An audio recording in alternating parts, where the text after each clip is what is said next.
beautiful and cool morning to our esteemed viewers on Dynamic Diet. It's good to have you join us today. How is the weather today? As usual, I am here with my colleague to do what we know how to do best. I am Nta Akure, greeting you. Welcome to this week's episode of Dynamic Diet. You know, the week has been so exciting, and there are so many activities, so many things that happened, and we are going to at least give you a relaxed atmosphere this morning, so that all your nerves could be relaxed and you enjoy your weekend. Yes. People have been going about hustling and bustling in the week, and this weekend we need to relax. Despite the rainy weather, the rainy season is fully here. Wow. So that is one of the things we'll be looking at on Dynamic Diet. We'll kickstart with the people's view, the residents of Akure's view on flood. How is it affecting them? And the areas where there have been kind of mitigation.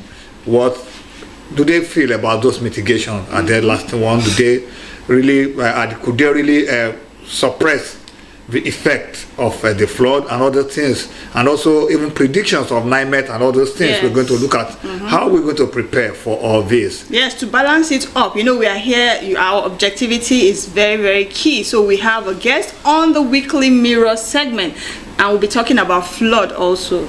And also on our entertainment segment, Adeniyi is fully prepared to give us all the gist around the entertainment world, and also to give us some musicals to relax this weekend. Yes, and not forgetting the sports segment. Our girls are doing big things that men cannot do. In the West Africa, West Africa Confederation Cup, that is the Women African Cup that is currently ongoing. Our guests are doing excellently well, even though they still have a match to play in the group stage, but with the point they have, they are already qualified. Yes, this and many more. Stage.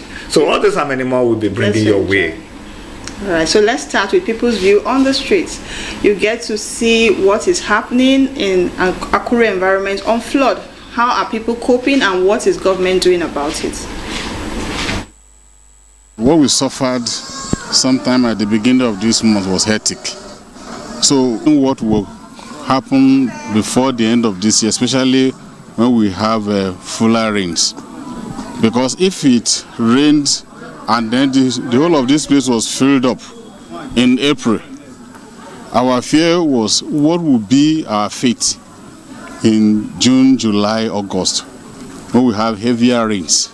Because what is happening now is a great relief to us, because we know that with the expansion of the canal, the water will be able to move freer than it had been before.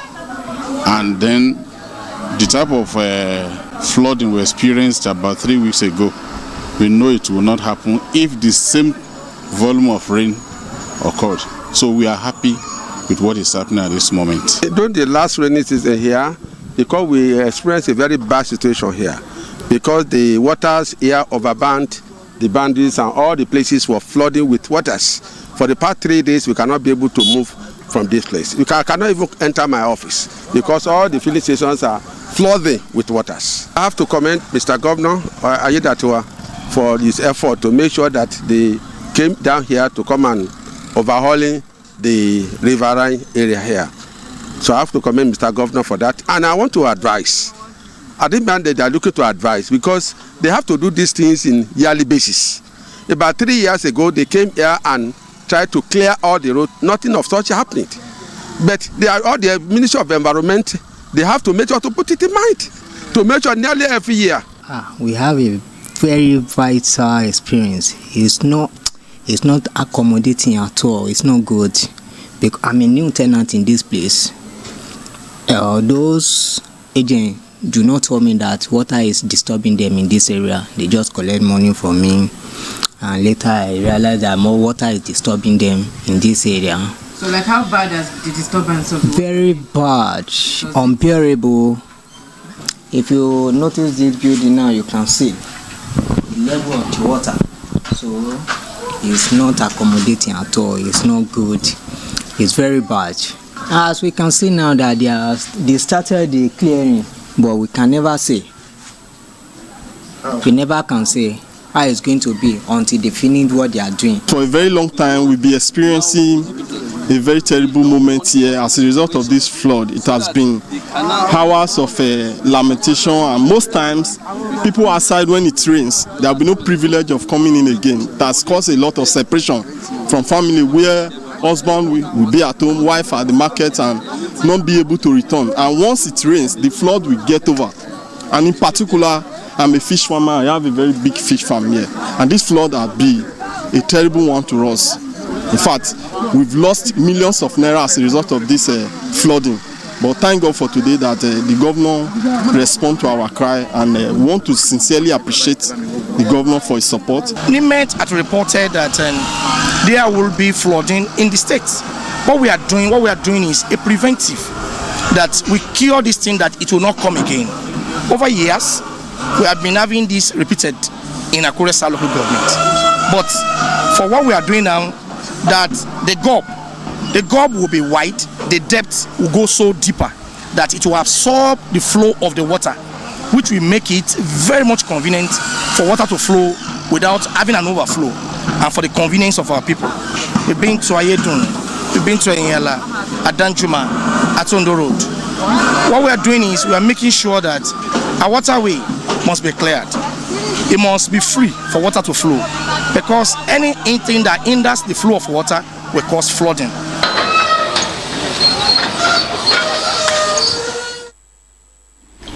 Well, you've heard that, and right now we're back to the studio where we're having our guests with us that will be discussing the flood and what are the mitigating factors that have been put in place to ensure that this year's flood, as predicted by NIMET, that some states will be having issues with flooding, that Ondo State is not affected negatively. So that is why we're having our guest in the studio. Our guest this morning is the Administrative Secretary of the Ondo State Ministry of Environment. Join me in welcoming to this program this morning, Mr. Olumide Kinga. You're welcome to the program, sir. Thank you, moderator. Good morning, viewers at home. Well, let's look at, in that video we have seen at least some waterways being cleared to prevent the flood that is forthcoming. Besides these areas we have seen, what are other things that we are doing? Because NIMET has predicted Ondo State to be one of those states that will be prone to flood this year. So what are those efforts we are making to ensure that this prediction does not meet us unaware?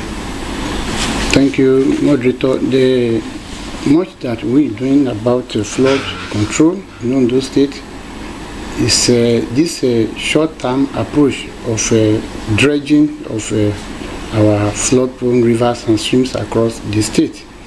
But that as it were, we make sure that we also go around to see that blockages on our river courses are disallowed. A couple of weeks ago, myself and my counterpart in the Ministry of Urban Development and Fiscal Planning, we were at Ondo, and we discovered that most of the blockage on the river courses along Lake Pakala, Lisalua, Mode, and the other streams in Ondo was as a result of willful blockage of river courses. That is to say, where Mr. Governor has mobilized to get at least the 3 amphibious excavators, we demanded that we should place one in each of the central districts. As we are going on with the aggressive mechanical channelization, it is also the responsibility of the state, of the citizenry, to make sure that we complement the effort of government by way of making sure that we don't willfully suit up these same dredge channels.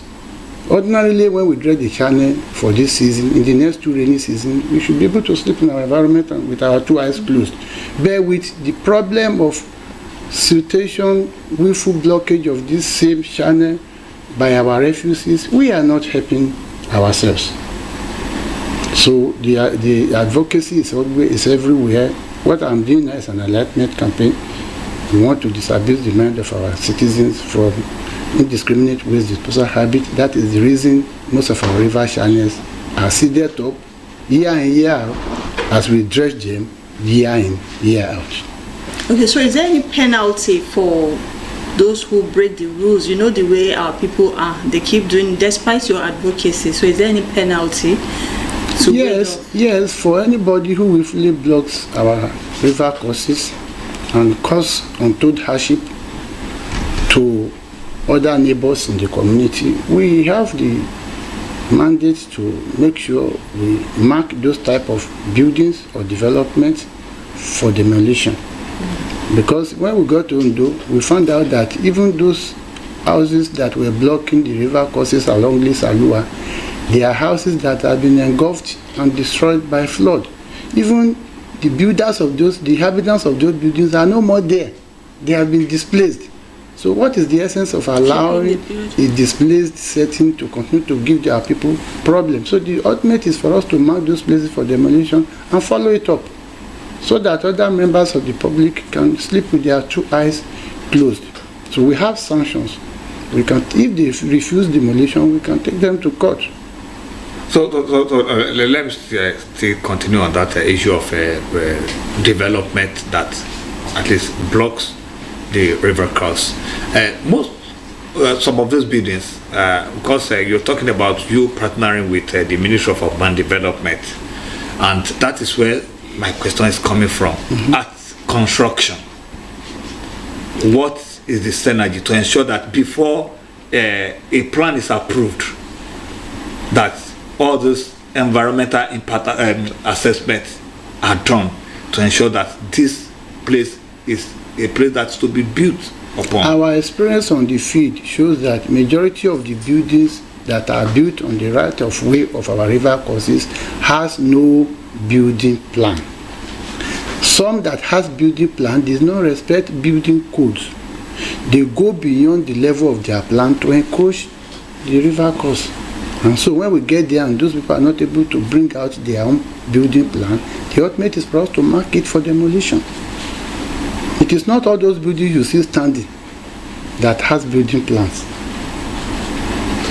Well, I noticed that it is during the rainy season that the core job of this dredging takes place. Why is it that the government waits till this period? Because the rain is really heavy. Does it interfere with your job? How do you cope? Like I told you, we want to appreciate Mr. Governor for taking the initiative to procure 3 amphibious excavators for the attention of the 3 senatorial districts.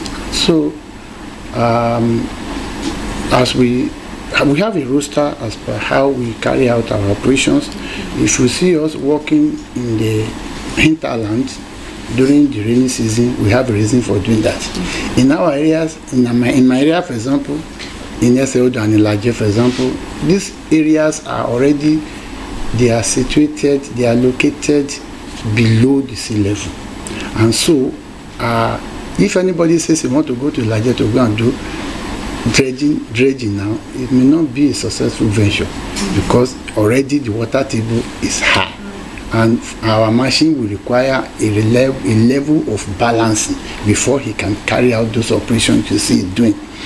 So, like for example, towards December, November, January, we were at Ibokoda doing some things because we know that is the best time for us to do our activities. But then, when it comes to areas like Ikare and Co, these areas, they are always dry lands. And when we want to work, our machine should be working in a way so that water will be following us. It is water that lubricates that machine. So we have our reason, we have our roster with our experience and the naming prediction. We know where we are to be and at what time. So now, let me also take another issue that cross all this blockage, because if you see most of the waterways, we see droughts, you see death. And we, in terms of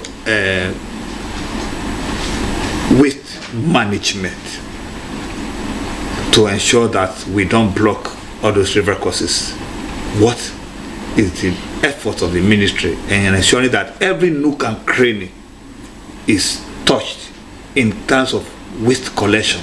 Thank you very much. The Waste Management Authority is a parastatal under our ministry. we directly supervise that ministry, that agency, and we've been working with them to make sure that we do the needful.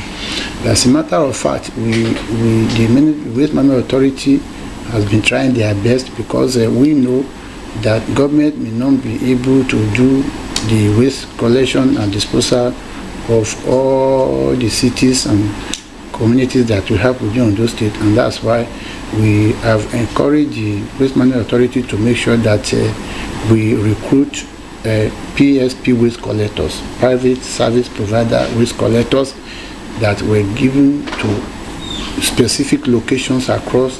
For example, in Akure Metropolis, we have about 50 plots, where we say, okay, if you are a PSP worker, face Alagbaka, go to Obaile, go to Ijoka, go to Ayedun area.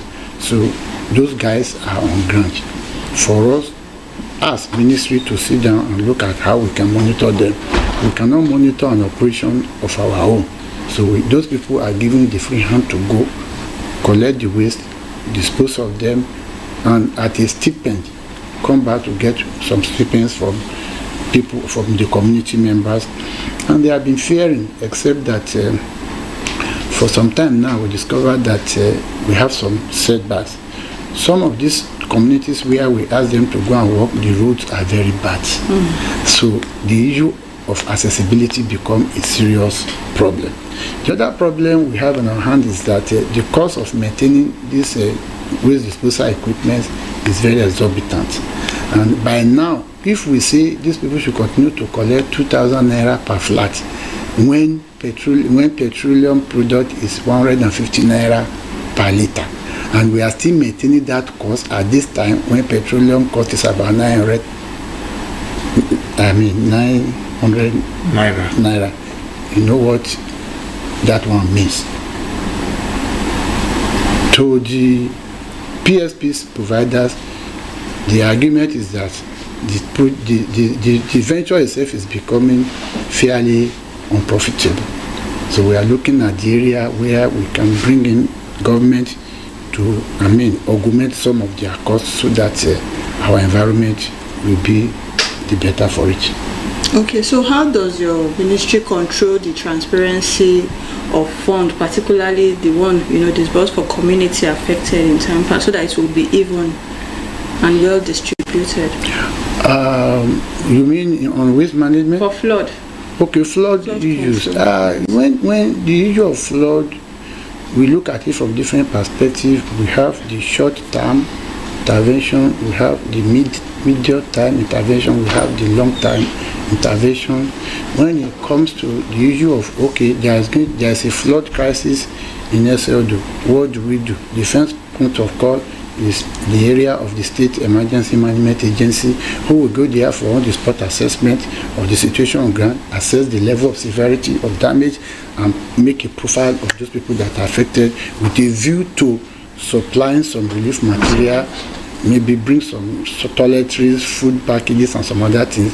That is the first point of call. Apart from that, when it comes to the medium-term area, that is area where we felt that, okay, before these issues come up, why can't we dredge our channels? That is where my ministry comes in. And what we are supposed to do, we do all these things in conjunction with the State Emergency Management Agency. Sometimes when there are more serious cases, we also call onto the National Emergency Management Agency, and with this one, we have been breaking even. You were talking about your efforts at least controlling the impact of flood on the people, and you said that you have short-term and long-term plans, and medium and long-term plans, and the dredging or clearing of waterways, according to what you said, is it falls under the short-term plan. So what are the medium and long-term plans to ensure that this thing is not recurring often and often again? Thank you very much. When we talk of the long-term plan, we want to look at the immediate and remote causes of flood, tackle it from the level of this type of enlightenment campaign, tell the people what to do before, during, and after the rains, sustain our jingles and our sensitization on what we are to do. I mean, to disallow people from blocking river courses by way of fadama farming, by way of fish pond farming, by way of illegal development that we have actually mentioned. The marking and the demolition of structures on the right of way are all things that we have in the pipeline to make sure that we do the needful. But upon all, the most ultimate approach, which falls on the long-term intervention, is for us to go to all these flood-prone streams and rivers and make sure that we put in a concrete channel. It is only a concrete channel that can stand the test of time. So when you put that one on, then the problem is solved permanently. At least in the next 1 or 2 decades, we are okay. But as a matter of fact, it must be mentioned here that putting in the concrete channels for our river courses is capital intensive. More often than not many states can afford it. And the more that we can do is this perennial dredging. And that's why I will continue to appreciate Mr. Governor for the initiative to put in place to procure 3 amphibious excavators. It is unprecedented. Most of our states in the West cannot afford it. The only state that I think can afford 3 amphibious excavators is Lagos State. Over the years, neighboring states have been coming, even at the time that we have 1 amphibious excavator, neighboring states have been coming to loan our own excavators. Wow. So it's a big grace for us to have that one in place. And you, as events unfold, you discover that we are always on grant. Since July 2024, we've been on an aggressive mechanical channelizing operation across the state. We are at several local governments last year, and since the beginning of this year, we started with Elijah local government. From there, we moved to SLD local government. From SLD, we moved to Idari. From Idari, we moved to Ileoluji.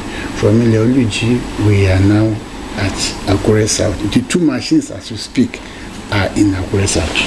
So aside the state governments, do you have other agencies or partners that ensure that your job is successful?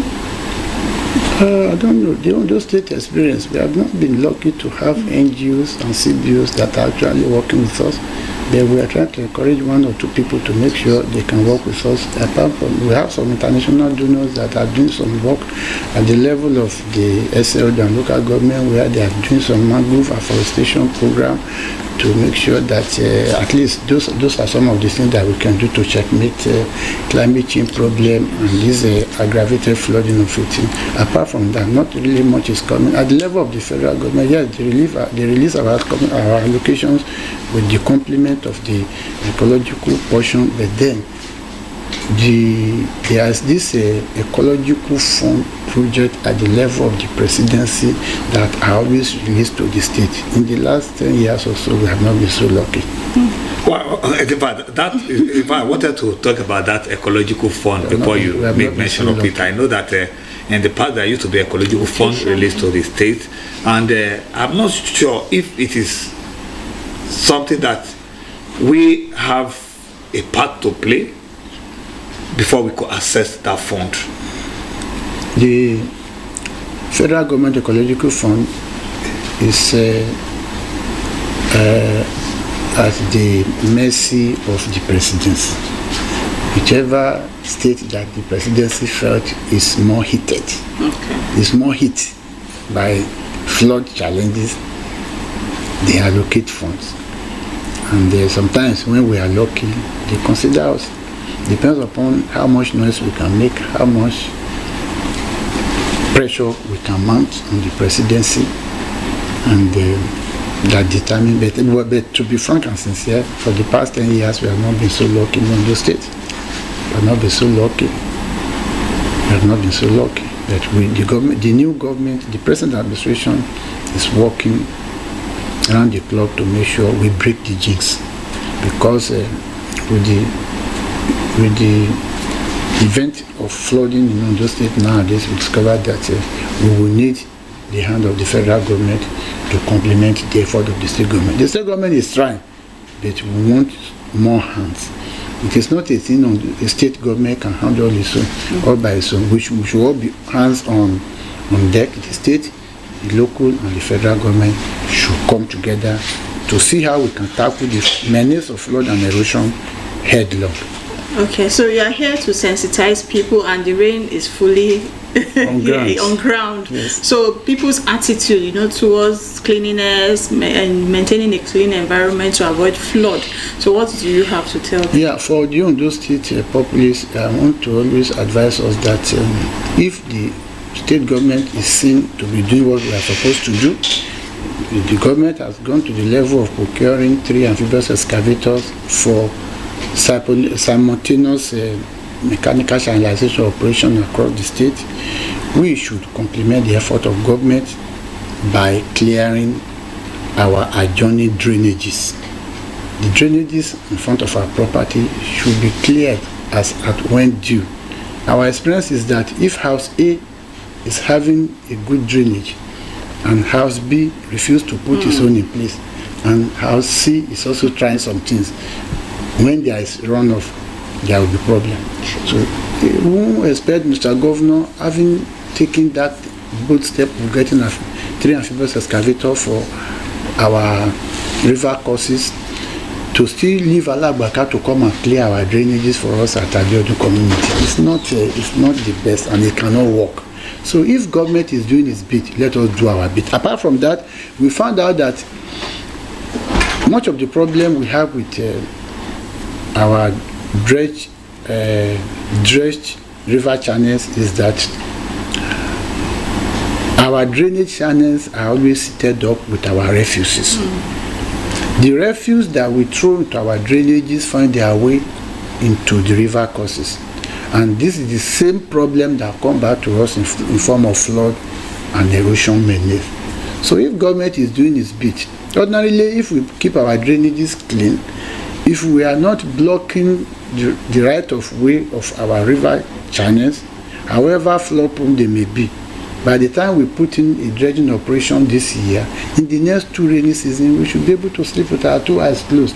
But with willful blockages, with people sitting up of this type of drainages with our refuses and our waste material, then we will continue to be looking up to government for a yearly clearing of drainages and river channels, which is not the best. So let us complement government effort by making sure that we do our bit, and at the same time, people that are building on the right type of way of our river channel should desist from doing so before they turn this government to a government that is always destroying people's homes.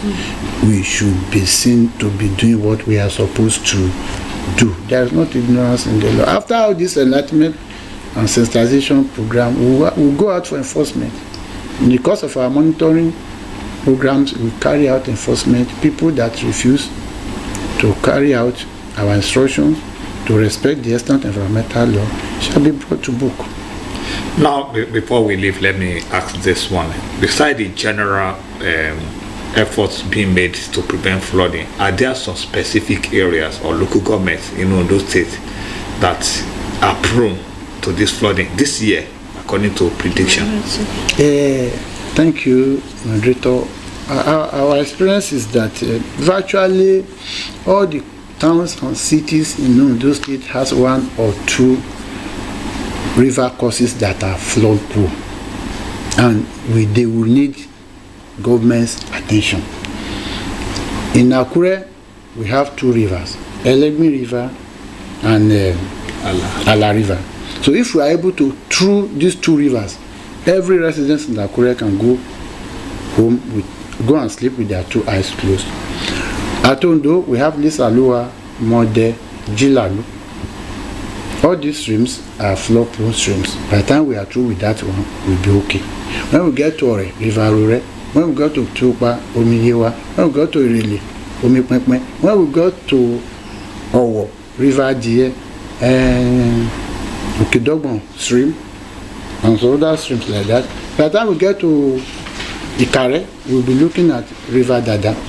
So by the time all these major flood prone rivers are well taken care of, we'll be okay for it. But we have them in our roster. We know when we want to be there.